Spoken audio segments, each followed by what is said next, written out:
Have you ever felt like you're just spinning your wheels? Working harder and harder, putting in all the hours, but your bank account just doesn't seem to notice? It's a super common feeling. But what if the problem isn't how hard you work, but the actual game you're playing? Today, we're going to look at a totally different way to think about building wealth, a path that goes way beyond the grind. Wow, just let that sink in for a second. This quote right here is the whole story in a nutshell. 20 years of dedicated teaching versus a piece of property that just sat there and grew in value, all by itself. It's a wake-up call, right? It perfectly shows the huge gap between earning a living and actually building wealth. And this teacher's experience isn't some rare exception. It's actually a predictable pattern, and it even has a name, the hard work trap. It's this idea we're all sold that if you just work harder, you'll get richer. But the system, well, it's just not set up that way. So let's break down why this is a trap. The math is pretty simple and kind of brutal. First, you've only got 24 hours in a day. You can't make more time. Second, you only have so much energy. You're human. You can't be on 24/7. Third, almost every job has a salary cap, a point where you just can't earn any more. And when you push against all those limits, day after day, what's the inevitable result? Burnout. It's not a personal failure. It's the logical end of the road. Okay, so if working harder is the trap, how in the world do you get out? Well, the escape hatch is something called the ownership principle. This is the big idea that completely flips the script on how you build your future. Let's get into it. Now, this might look a little academic, but stick with me because the idea behind it is incredibly simple. It's called the Piketty Principle, and you can just remember it as R is greater than G. R is the return you get on capital. That's just a fancy word for stuff you own. And G is the rate of economic growth, which is basically what your salary is tied to. All it means is that money made from owning things grows a whole lot faster than money made from working. And this slide lays it out perfectly. You've got two lanes here. In the fast lane, you have capital, your assets, things like property, stocks, or a business you own. The growth here can be massive, even exponential.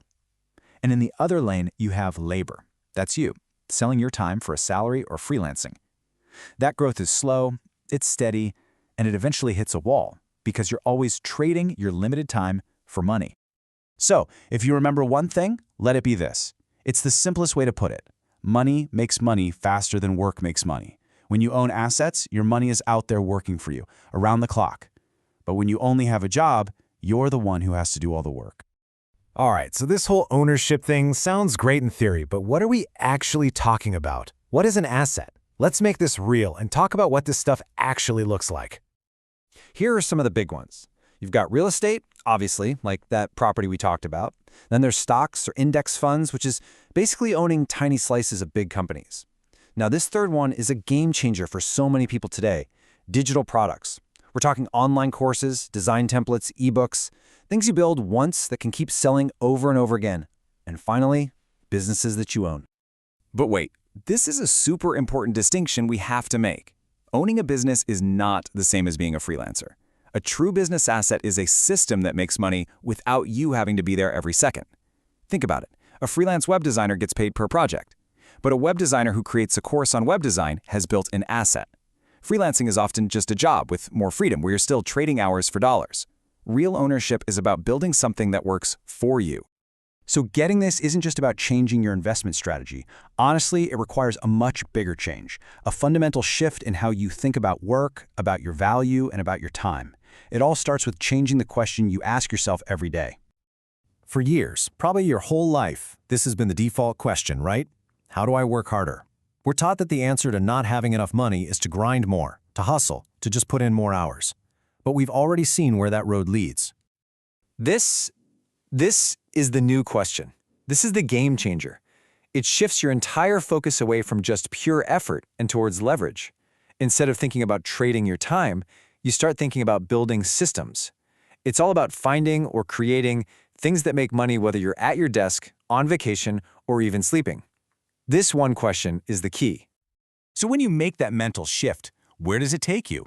Well, it takes you to a future where the goal isn't just to survive another week of the grind. The goal is to build a life where you have real financial security, free from that constant pressure to hustle.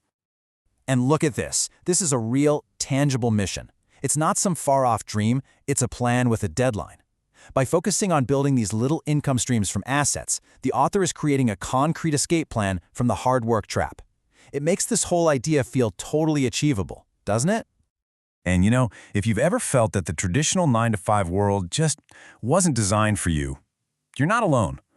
This whole approach isn't about trying to fit into a system that might be broken. It's about building your own system, one that rewards creativity and smart thinking instead of just brute force. So I want to leave you with this one final thought to chew on. Seriously, ask yourself this. All the effort you put in every single day, if it isn't building your assets, then what is it building? And whose? The answer to that question might just be the start of a whole new direction for you.